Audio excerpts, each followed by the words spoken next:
Bismillahirrahmanirrahim. Assalamualaikum warahmatullahi wabarakatuh. Sahabat cerita para wali yang dikaruniai Allah Subhanahu wa Ta'ala, semoga kita semua dalam lindungannya dan mendapatkan keberkahan hidup serta maghfirahnya. Amin ya rabbal alamin. Cerita para wali akan berkisah tentang kisah Presiden Gus Dur mampu taklukkan arwah noni Belanda di Istana Negara. Ajudan Gus Dur saat menjadi Presiden Indonesia keempat mengungkapkan bagaimana angkernya Istana Merdeka di Jakarta.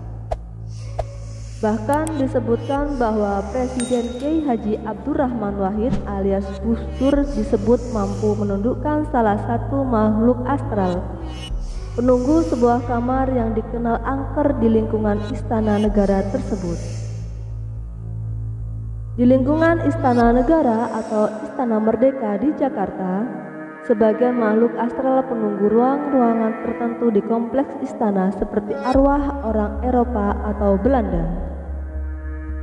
Penampakan noni atau wanita muda Belanda paling sering terlihat, seperti dialami langsung Priyo Sambodo, salah satu ajudan Presiden Gus Dur.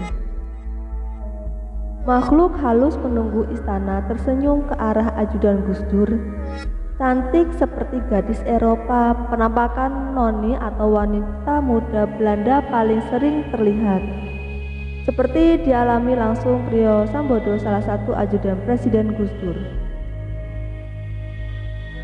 Seperti diketahui, Gus Dur atau Kiai Haji Abdurrahman Wahid memutuskan untuk tinggal di Istana Merdeka setelah dilantik jadi presiden di tahun 1999. Greg Barton dalam bukunya yang telah diterjemahkan ke bahasa Indonesia dengan judul Biografi Gus Dur menggambarkan soal mistis di Istana Merdeka.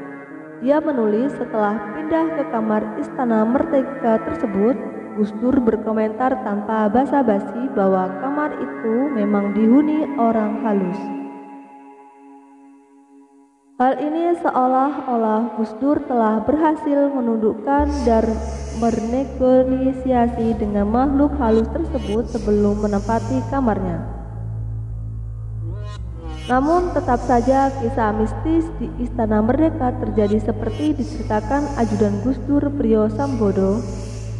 Peristiwa itu terjadi di sela menjalankan tugas utama di Istana Kepresidenan melayani dan memenuhi setiap kebutuhan Presiden. Peristiwa yang dialaminya itu terjadi pada suatu malam usai Priyo menemani Gus Dur bekerja. Menurutnya, Presiden Gus Dur itu masuk ke kamar setelah selesai bekerja pasti di atas jam 12 malam.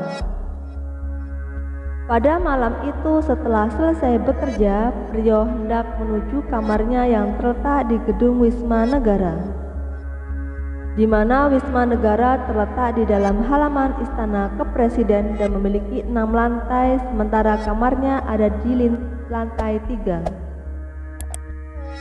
Ketika di lobi Wisma Negara, ia langsung menuju lift dan naik ke lantai 3. Tapi ketika lift tersebut sampai di lantai 3, lift itu bukannya berhenti, melainkan malah terus bergerak. Priyo sudah pencet-pencet tombol, tetap saja naik dan sudah mulai curiga. Waduh, ini pasti menuju ke lantai 6 yang terkenal angker, batinnya. Lantai 6 sendiri merupakan aula tempat pelantikan pegawai, tapi jarang dipakai. Tidak itu saja, ada alat musik yang kerap berbunyi sendiri. Kecurigaan Priyo akhirnya terbukti setelah lift mendadak berhenti di lantai 6. Saat pintu lift terbuka, ruangan itu tampak gelap gulita. Ketika itu Priyo memang tidak melihat apa-apa.